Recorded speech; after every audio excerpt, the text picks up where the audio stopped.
叶晨的话让林婉儿心中暗暗担心。景清法师的修士身份虽然没多少人知道，但他作为得道高僧，在佛学领域知名度还是很高的。只要他回国，行踪肯定不可能瞒得过叶晨。那样的话，叶晨一旦找上他，恐怕就能从他口中得到妈妈安承熙还活着的消息。与安承熙促膝长谈时，安承熙曾经说起过，之所以不能与叶晨相认，就是因为吴飞燕一直都怀疑他没有死，所以才会在安承熙假死之后，又将书生安插进安家刺探。而且在吴飞燕的眼中，安承熙才是真正的威胁。叶晨那个8岁起就下落不明的男孩子根本就不足为惧，所以安承熙觉得，如果他与叶晨相认，非但对叶晨的复仇之路起不到什么正向帮助，反而有可能成为对叶晨的极大不利。这一点林婉儿也认同。安承熙这些年之所以能够保证自己的安全，就是因为他这些年没有扩散过自己尚在人间的消息面。他的部将几乎都是叶长英留下的班底，偶有几个年轻人也都是这些老人的孩子，出身清白，根正苗红。反观林婉儿自己，就是因为没有做到这一点，才导致团队内部出现了问题。基于这样的形势，安承熙自然不能让叶晨知道他还活着，否则以叶晨的性格，无论如何也要与母亲见面团聚，那样一来，母子2人反而都会陷入危险。所以在林婉儿看来，自己必须要告诉安承熙，不能让景清法师回国，甚至不能让景清法师继续抛头露面，否则一旦景清法师被叶晨找到，事情就会失去控制。可林婉儿同样担心一件事，叶晨刚跟自己说了他的分析，如果紧接着景清法师就失踪了，那叶晨肯定会怀疑自己。自己虽然对他的心理暗示免疫，但自己却不忍心撒谎骗他。如果他来找自己对峙，自己强行撒谎，就算叶晨不跟自己撕破脸，2人也一定会产生不可修复的裂隙与隔阂。以自己对叶晨的一颗真心，自然不愿2人落得那样的境地。那如何才能两全其美呢？林婉儿一时陷入沉思。叶晨见他不说话，忍不住问，林小姐在想什么？林婉儿抿抿嘴说，奴家在想公子的修为。我的修为？叶晨疑惑地问，有什么让林小姐担心的地方吗？林婉儿说，公子闭关10余日，今日出关也不曾跟奴家说起修为上的事情，想来这些天的闭关应该没有太大收获吧。叶晨微微一怔，有些尴尬地讪笑道，是了，没办法集中精力，闭关也只是徒劳，没什么收获。林婉儿问他，公子难道没有试一试那枚戒指，或者试一试那日在北欧极光下习得的手印？没有。叶晨像个没写作业又被老师抽查到的孩子，心虚地说，说来惭愧，闭关时静不下心，便也没有集中精力攻克这2件事。林婉儿叹了口气说，公子，无论景清法师和唐管家的身后是什么人，他们都肯定是公子的战友。如公子所说，修士对自己的修士身份极为保密，景清法师愿意冒险点化伊藤小姐，想来一定是觉得点化伊藤小姐之后，能为公子增加一份助力，所以哪怕以身犯险也要助公子一臂之力。公子又何必对他刨根问底？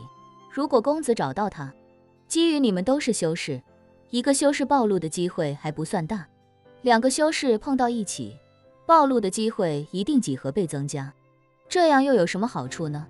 这叶晨一时竟然有些无言以对，思忖良久，他才感叹道，我其实是想通过他们找到我老婆。林婉儿点点头说，公子的心情奴家能够理解，可是公子想过没有，这件事有2个不妥之处，一个是没有证据证明景清法师与唐管家是一个阵营的人，而景清法师以身犯险点化了伊藤小姐，公子若贸然去找景清法师，不仅失了礼数，也将为景清法师带去不必要的风险。第2个不妥之处在于，叶夫人离开是为了让公子能全心投入到复仇事业上。公子不管这些，一心只想找到她。可公子有没有想过，现在就算找到叶夫人又能怎样？不但让叶夫人的一片苦心白费，还有可能因为大张旗鼓的寻找与接触，暴露了唐管家以及他背后的整个阵营。这等于公子和他们都在暗处小心隐藏，以免被吴飞燕发现。可公子却不管这些，直接冲过去将他们的隐藏掀掉。这种行为，奴家以为还是很危险的。林婉儿的话，一下帮叶晨打开了另一个看问题的新维度。唐四海他们肯定是自己的友军，而现在大家属于都在敌人的眼皮子底下埋伏，如果都别妄动，就都能暂时安全。可如果自己贸然寻找对方，甚至找到了对方，说不定反而给了敌人一窝端的机会。这时林婉儿又趁热打铁说，公子，奴家以为叶夫人现在才是最安全的，否则如果她还在金陵，一旦公子暴露，她也会第一时间暴露，同时立刻处于极度危险的境地。若是公子调整一下，将提高修为以及对付吴飞燕视作头等大事，那她的安全也就更有保障。何苦在这个时候与叶夫人以及唐管家他们陷入无休止的内耗之中呢？叶晨感觉醍醐灌顶，叹息道，林小姐说得很对，是我没将大局摆在首位。林婉儿柔声道，公子也不必懊恼，真正调整过来才是最重要的。叶晨问他，林小姐，依你之见，眼下我该如何？林婉儿抿抿嘴，沉思片刻，忽然抬起头来，开口说，公子，不如奴家再陪你去一趟北欧吧，趁着北欧眼下还能看到极光。叶晨惊讶地问，去北欧？你的意思是再去看看极光有没有什么提示？林婉儿重重点头，北欧极地寂静无比，再加上皇室的度假屋周围没有其他原住民，游客也不允许靠近，在那里公子不但能够有机会见到极光的新提示，就算是在那里闭关，也一定能够静下心来。奴家随公子同去，若是公子闭关，奴家多多少少还能照料一些。叶晨问他，你觉得操纵极光的人或事物，如今还在那里吗？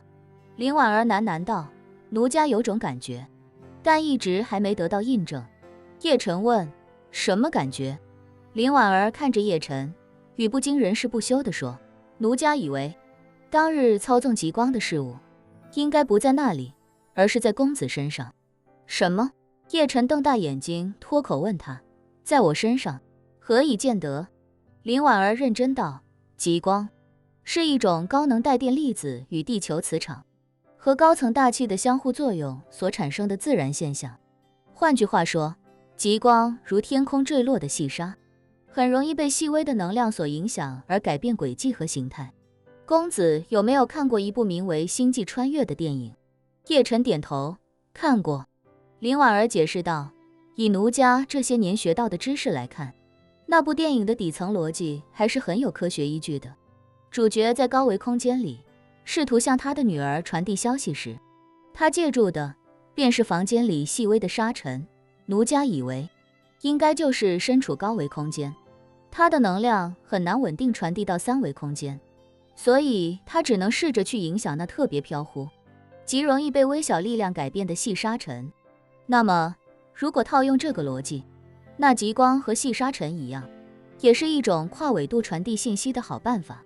叶晨恍然大悟，问他，你的意思是，不是北欧的极光下有什么东西在提醒我，而是我体内或者我身边的某些东西，平时没有合适的载体向我传递那些讯息，当我们到了极光下时，恰好给了他一个传递讯息的好机会。没错。林婉儿带着几分欣喜的重重点头，道，奴家就是这么推断，或许是家父留下的那枚戒指，或许是其他机缘在提醒公子，所以奴家才想着和公子一起再去一趟北欧极地，验证一下这个推断到底是对是错。